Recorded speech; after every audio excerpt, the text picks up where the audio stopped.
Dis à ton voisin le culte de famille. Dis à ton voisin le culte de famille. Amen. Je ne sais pas, mais je sais que toute personne sort d'une famille. Tout individu sort d'une famille. Même le diable lui-même, il avait une famille. Amen. Et je crois vraiment que à ce culte familial, l'Éternel te bénira et l'Éternel bénira ta famille au nom de Jésus-Christ. Dieu te prendra comme point de contact afin de visiter ta famille au nom de Jésus. Si tu lèves juste la main droite, tu dis Amen, cette parole est pour toi. Je dis ta famille sera visitée au nom de Jésus-Christ. Je dis ta famille elle sera visitée. Amen. J'aimerais parler rapidement en quelques minutes sur le pouvoir du pardon. Amen. Dis à ton voisin le pouvoir du pardon. Lorsque je parle de pouvoir, je fais allusion à la capacité surnaturelle de pouvoir pardonner. La puissance qui est cachée, amen, dans le pardon. Amen. Parce que lorsqu'on parle de pouvoir, on fait allusion à une puissance, on fait allusion à une force, on fait allusion à une autorité. Amen. Donc le pouvoir, la puissance qui est dissimulée ou encore qui est cachée dans le pardon. Beaucoup d'entre nous ne savons pas qu'en réalité, il y a une puissance, il y a un pouvoir, il y a une force qui est cachée dans la dimension du pardon. Et j'aimerais parler de cela en quelques minutes. L'Esprit de Dieu m'a fait comprendre, il y a de cela 3 jours, je voulais parler sur la puissance ou encore la bataille du nomijo, la bataille de la pensée. Et Dieu m'a dit non, de parler sur le pouvoir du pardon. Pourquoi? Parce que beaucoup d'entre nous et beaucoup de familles sont dans la dissolution, dans des problèmes, sont dans un cachot, sont sous les malédictions. Parce que simplement, il y a un problème qui est rattaché au niveau du pardon. L'Esprit de Dieu m'a fait comprendre que plusieurs familles sont briguées, sont peut-être englouties, sont dans le filet de l'oiseleur parce que simplement, il leur manque la puissance, le pouvoir qui est rattaché au niveau du pardon. Et après ce message, je crois en ce que ce lien de famille qui te maintenait depuis des années sera coupé et brisé par la puissance du Saint-Esprit. Le pouvoir du pardon viendra pour éradiquer les actions au nom de Jésus-Christ.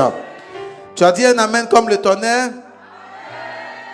Matthieu chapitre 18 verset 15. Nous comprendrons quelque chose. Pourquoi les familles n'arrivent-elles pas à éclore? Pourquoi les familles sont toujours en train de dégringoler? Pourquoi la vie familiale est compliquée?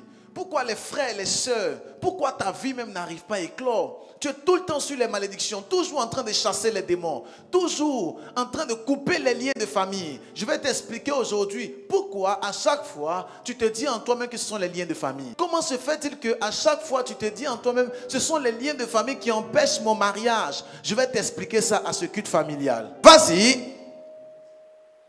Je lis au nom du Seigneur. Si ton frère a péché, si ton frère a péché, va et reprends-le entre toi et lui seul. La Bible dit va le reprendre entre toi et lui seul.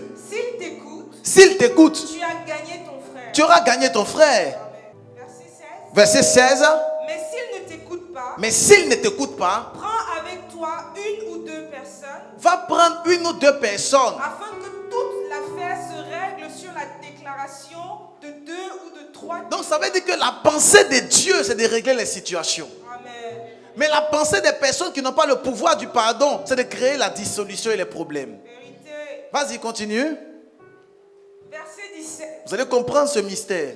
S'il refuse de les écouter, maintenant s'il refuse d'écouter encore, dis-le à l'église. Bon, s'il refuse d'écouter les deux personnes, va voir l'église, va voir le pasteur. Et s'il refuse aussi d'écouter l'église, et maintenant s'il refuse d'écouter l'assemblée maintenant, qu'il soit pour toi comme un païen et donc, un publicain. Qu'il soit pour toi comme un païen et un publicain. Donc tu le laisses tranquille. On n'a pas dit qu'il faut aller serrer son cou. Ensuite, verset 18. Verset 18. Je vous le dis en vérité. Je vous le dis en vérité. Tout ce que vous lierez sur la terre sera lié dans le ciel. Tout ce que tu vas lier sur cette terre sera lié dans les cieux. Ton manque de pardon sur cette terre est rattaché au ciel et bloque ta destinée. Amen. Beaucoup de familles n'ont pas pardonné et beaucoup de personnes n'ont pas pardonné. Ce que ton père t'a fait depuis que tu étais petite, tu n'as pas pardonné jusqu'au jour d'aujourd'hui. Ce que ta mère, tes cousins et tes cousines ont eu à te faire quand tu étais un peu plus petit, tu n'as pas oublié ni abandonné jusqu'au jour d'aujourd'hui. Ce que ton petit ami, ton copain t'a fait, tu n'as pas oublié jusqu'aujourd'hui. Ce que le pasteur t'a fait, tu n'as pas oublié jusqu'aujourd'hui. Et ce que tu ne sais pas, c'est que ça crée en toi une malédiction. Et la Bible dit tout ce que vous lirez sur cette terre sera lié dans les cieux. Et les gens ont pris ce texte pensant qu'on parle de lier les démons. Est-ce que vous avez vu qu'on parle de démons ici? Est-ce que la Bible a écrit ici les démons? La Bible parle dans le verset précédent, il parle de quoi? Il parle de ton frère et il parle de ta soeur. Et comment Dieu nous dit tout ce que vous lirez sur cette terre sera lié dans les cieux et tu penses que c'est les démons que tu lis? On n'a pas parlé de démons ici. On parle de quoi? On parle du manque de pardon. Alléluia. Et beaucoup de familles sont emprisonnées. Elles sont liées. Pourquoi? Parce qu'il y a un manque de pardon. Toi et moi, nous devons comprendre que la personne qui t'a fait du mal, tu dois pardonner. Tu dois apprendre à pardonner. Voilà pourquoi il y a des personnes constamment qui disent que j'ai des blessures intérieures. J'ai été blessé. Je suis blessé. Plus tu dis que tu es blessé, plus tu vas échouer. Plus tu décides d'être blessé, plus tu échoueras dans la vie. Parce que le monde dans lequel nous sommes est un monde de païens et ils vont tout le temps te blesser. Même les chrétiens vont te blesser. Et si tu passes ton temps à dire il m'a blessé, tu seras tout le temps frustré et tu auras des blessures émotionnelles et tu ne pourras pas éclore. La Bible dit que tout ce que vous lirez sur cette terre sera lié dans les cieux. Et beaucoup de familles sont liées sur cette terre. Dans les cieux aussi, ils sont liés. Donc ça fait en sorte que le ciel ne peut pas s'ouvrir. Mais après ce culte de ce matin ou cet après-midi, je déclare que tu sois délié au nom de Jésus-Christ. Donne un amen comme le tonnerre. Par le pouvoir du pardon, tu seras délié au nom de Jésus-Christ. Si tu lèves la main droite, tu dis amen, cette parole est pour toi. Dis à ton voisin, je suis délié par le pouvoir du pardon. Vas-y. Verset 18. Je vous le dis en vérité. Je vous le dis en vérité. Tout ce que vous lierez sur la terre sera lié dans le ciel. Et tout ce que vous délierez sur la terre sera délié dans le ciel. Oui. Verset 19. Verset 19. Je vous dis encore que si deux d'entre vous s'accordent sur la terre pour demander une chose quelconque, elle leur sera accordée par mon Père qui est dans les cieux. On va s'arrêter là. Regardez. Si deux personnes s'accordent sur cette terre, demandent quelque chose auprès de Dieu, elle sera accordée. Pourquoi?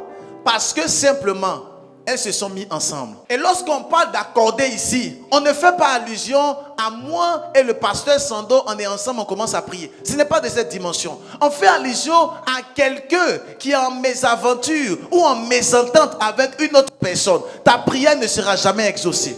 Mais si vous êtes en accord, ta prière sera exaucée. On ne fait pas seulement allusion à des personnes qui sont physiquement ensemble qui commencent à prier. Non, on fait allusion au fait que tu es en désaccord avec quelqu'un et tu l'as gardé en captivité. Voilà pourquoi le verset 18 nous parle clairement de deux personnes qui sont en querelle et qui sont en bagarre. Ces deux personnes-là sont l'image de tout le texte. Et la Bible dit que si deux ou trois personnes se mettent ensemble, Dieu va les exaucer.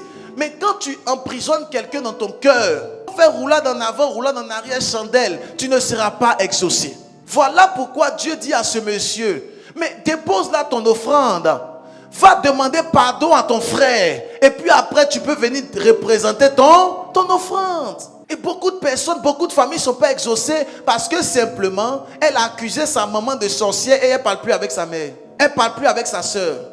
Souvent, ils sont même à l'église et ils ne parlent pas avec son frère de l'église. Et ils prient dans la même église et ils lèvent la main et disent Seigneur, bénis-moi. Tu ne parles pas avec le pasteur Sando, tu lèves la main qu'on puisse te bénir. La Bible dit cela dépend de vous. Soyez en paix avec tous les hommes. Pourquoi? Parce que c'est ça la source de la bénédiction.